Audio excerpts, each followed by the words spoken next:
अब हम उस बीमारी के इलाज की बात करेंगे जो पूरी दुनिया के लिए लाइलाज है। इस बीमारी का नाम है कैंसर, लेकिन कैंसर से अब डरने की जरूरत नहीं है।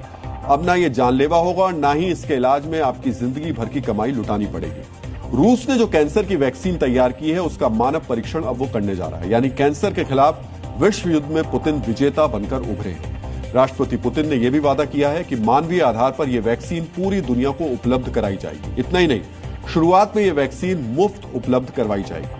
वैक्सीन की सबसे खास बात यह होती है कि यह बीमारी को सिर्फ कंट्रोल या कम नहीं करती, बल्कि इसे ले लेने से बीमारी होती ही नहीं है। अब सोशल मीडिया में यह बात तेजी से ट्रेंड कर रही है कि रूसी वैक्सीन का मानव परीक्षण शुरू होने की खबर आने के बाद अमेरिका और यूरोप की फार्मा कंपनियां सदमे में आ गई। आखिर रूसी वैक्सीन आने से अमेरिका और यूरोप की कंपनियों को क्या टेंशन है, आज हम इसका विश्लेषण करेंगे। रविवार यानी 3 अगस्त को रूस की सरकारी समाचार एजेंसी RTCI रिपोर्ट के मुताबिक रूस अगले कुछ महीनों में कैंसर के खिलाफ नए टीके का मानव परीक्षण शुरू करने वाला है।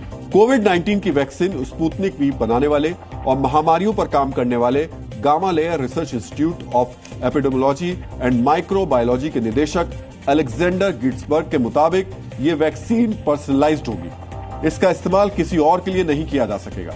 यह परीक्षण मॉस्को स्थित हडसन रिसर्च इंस्टीट्यूट और ब्लोखिन कैंसर सेंटर में किए जाएंगे, जबकि गामा-लेयर रिसर्च इंस्टीट्यूट वैक्सीन का उत्पादन करेगा। जब भी वैक्सीन डेवलप करें, कोई भी ह्यूमन के लिए अगर वैक्सीन, दवा कुछ भी बनाते हैं तो लॉन्ग टर्म उसका फॉलोअप होना चाहिए, क्योंकि अगर लॉन्ग टर्म फॉलोअप नहीं हुआ तो हो सकता है अभी इमीडिएट तो वो बेनिफिट दे, लॉन्ग टर्म में नुकसान भी कर सकता है।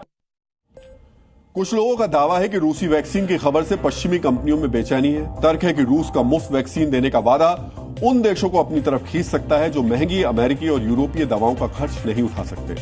इससे पश्चिमी कंपनियों की कमाई खत्म हो सकती है।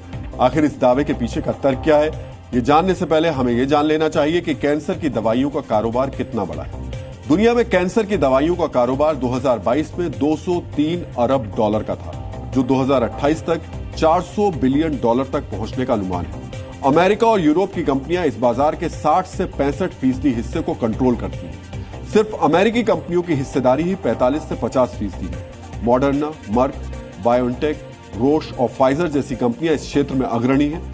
वर्ष 2023 में अकेले मर्क की केट्रेडा दवा की बिक्री $25 बिलियन की रही और यह कंपनी की कुल आय का लगभग 40% थी। यानी मर्क कंपनी सिर्फ कैंसर की दवा से ही 40% कमाई कर रही है।